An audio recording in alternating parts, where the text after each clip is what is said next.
Selamat pagi dan salam sejahtera kepada semua pelajar tingkatan 5. Hari ini kita akan sambung pembelajaran untuk topik bab 2, yaitu perlembagaan persekutuan yang terdapat di dalam buku teks muka surat 20. Kita sudah menghabiskan pembelajaran untuk bab 1, yaitu kedaulatan negara, dan video kali ini adalah kesinambungan daripada pembelajaran yang lepas, yaitu kita sudah pun masuk ke dalam bab 2, perlembagaan persekutuan. Sinopsis ini cikgu paste, copy and paste dari buku teks, so ada yang tercut di hujung tu, cikgu harap kamu boleh lihat dalam buku teks masing-masing. Apa yang akan Anda pelajari dalam bab ini ialah mengenai perlembagaan persekutuan secara amnya, yang mana perlembagaan persekutuan ini adalah dokumen undang-undang bertulis yang telah menjadi teras kepada sistem pemerintahan negara kita, yang mana perlembagaan ini digubal berdasarkan Undang-Undang Negeri Melayu yang sedia ada dan juga tambahan unsur baharu. Perlembagaan Persekutuan Malaysia mempunyai ciri tradisional dan moden yang menjadikan perlembagaan di negara kita unik. Perlembagaan persekutuan ini telah berkuat kuasa seiring dengan kemerdekaan Tanah Melayu pada 31 Ogos 1957, dan selepas itu perlembagaan ini telah dipindah, maksudnya diubah bagi menyesuaikan dengan keperluan semasa negara kita. Dalam bab ini ada 4 subtopik yang akan kamu pelajari, yaitu 2.1 mengenai latar belakang sejarah perlembagaan persekutuan, 2.2 sejarah penggubalan perlembagaan persekutuan, 2.3 ciri utama perlembagaan persekutuan, 2.4 pindaan perlembagaan persekutuan 1963 dan 1965.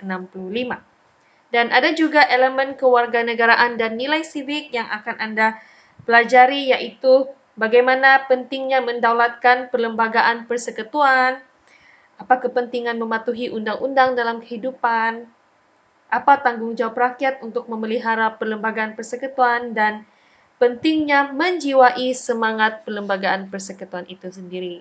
Dan juga Anda harus memahami kemahiran pemikiran sejarah yang kamu boleh lihat dalam buku teks muka surat 21. Oke, hari ini cikgu akan masuk 2.1 sahaja, yaitu latar belakang sejarah perlembagaan persekutuan. Oke, seperti mana yang Anda boleh lihat, perlembagaan ini adalah undang-undang tertinggi dalam sesebuah negara. Negara kita sebelum kedatangan kuasa British, kita diperintah berdasarkan pemerintahan beraja.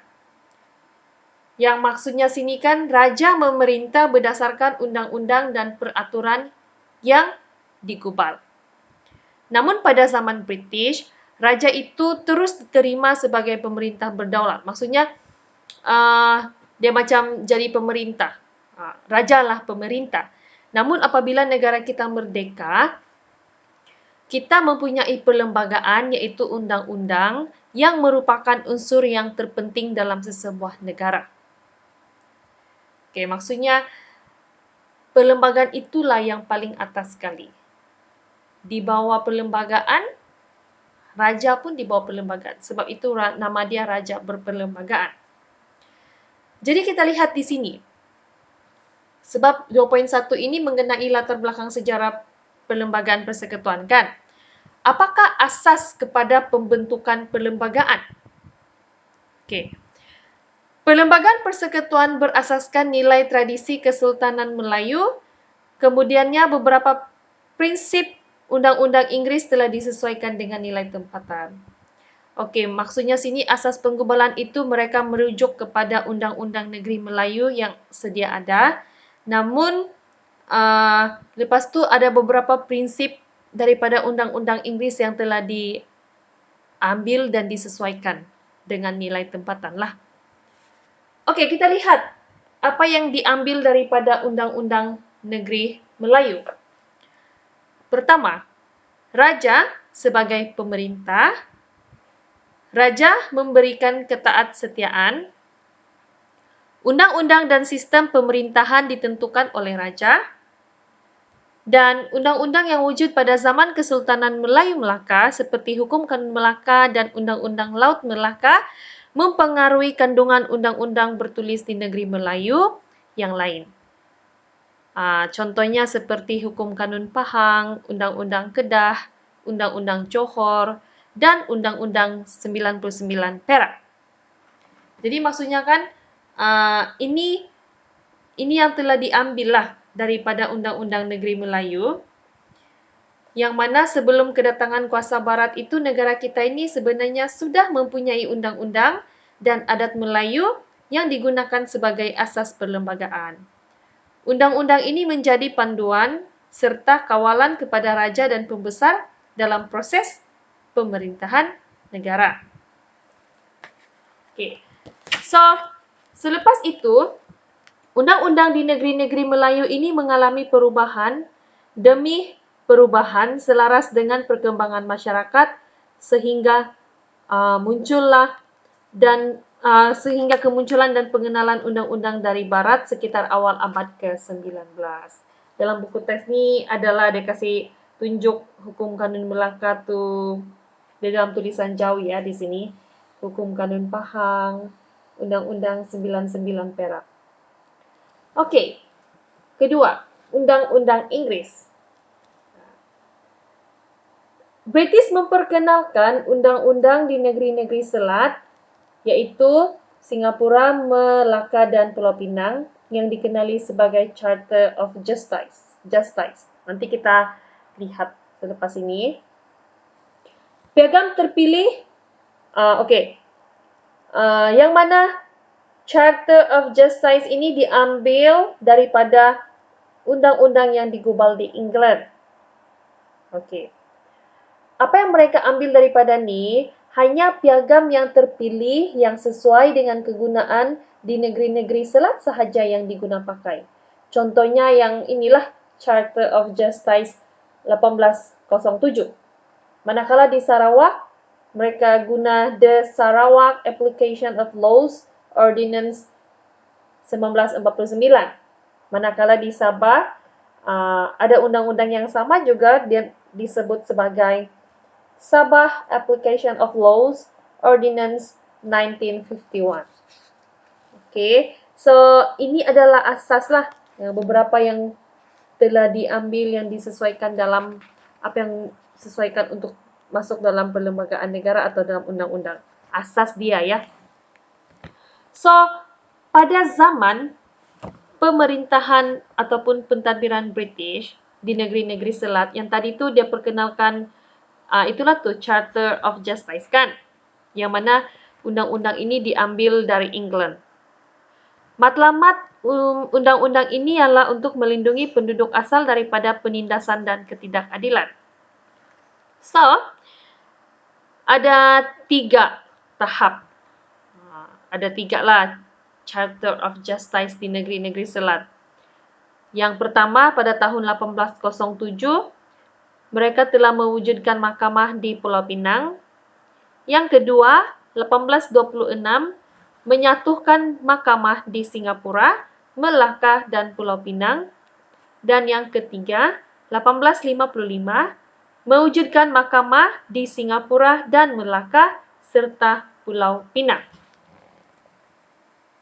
Dan pada bulan Ogos 1956, Perlembagaan Sarawak memberikan kuasa kepada badan untuk membuat undang-undang, iaitu Kansel Negeri ataupun Majlis Negeri, yang mana kansel ini mengandungi 45 orang ahli dan mereka dipengerusikan oleh Ketua Setiausaha. Mereka lah yang akan di Sarawak lah, mereka akan menggubal undang-undang ni. Majlis tertinggi pula dipengerusikan oleh Governor yang turut dianggotai oleh Ketua Setiausaha, Setiausaha Kewangan, dan Peguam Negara. Jadi, Perlembagaan Sarawak pada tahun 1959 itu memberikan kuasa pentadbiran negeri kepada Majelis Tertinggi dan Kansel Negeri. Kalau di Sabah pula, mereka menubuhkan Majlis Undangan dan Majlis Kerja pada tahun 1950, yang mana memberikan kuasa kepada Governor untuk menggubal undang-undang dalam pemerintahannya. Jadi maksudnya sini kan, institusi pemerintahan beraja itu diteruskan apabila tanah Melayu mencapai kemerdekaan. Walaupun begitu, beberapa pindaan disesuaikan dengan konsep raja berperlembagaan dan demokrasi berperlembagaan. Dan seperti mana yang kita tahu, Perlembagaan Persekutuan Tanah Melayu 1957 ini telah diperkenalkan dan menjadi asas kepada perlembagaan negara kita pada hari ini. Tapi memanglah diorang ada ubah-ubah macam tu kan. Perlembagaan inilah yang menjadi asas kepada sistem raja berperlembagaan dan demokrasi berparlimen. So, pendek sahaja untuk 2.1, itulah latar belakang sejarah Perlembagaan Persekutuan yang mana diambil daripada Undang-Undang Negeri Melayu dan beberapa undang-undang Inggeris dan disesuaikan, dan kadang-kadang dia akan dipindah ataupun mengalami perubahan selaras dengan perkembangan masyarakat. Nanti kita akan sambung 2.2, sejarah penggubalan Perlembagaan Persekutuan. Bagaimana sejarah, kamu akan belajar sedikit demi sedikit bagaimana mereka menggubal perlembagaan ini. Banyak aspek atau perkara yang perlu diambil kira supaya semua pihak itu puas hati dan tidak ada tentangan daripada masyarakat. So, apa yang cikgu mau kamu buat selepas menonton tayangan video pengajaran ini ialah sila buat, sebab kita belum ada buku kerja kan. Nanti cikgu akan coba cari beberapa contoh soalan yang berbentuk structure ataupun esei. Sebab dalam buku teks kamu tu latihan dia harus belajar semua bab baru kamu boleh jawab. So, untuk yang ini saya mau kamu buat nota dalam bentuk peta iting dan mungkin sesuai digunakan peta pokok. Okey, sebagai asas itulah asas pembentukan perlembagaan. Kalau kamu mau guna peta dakap pun boleh juga.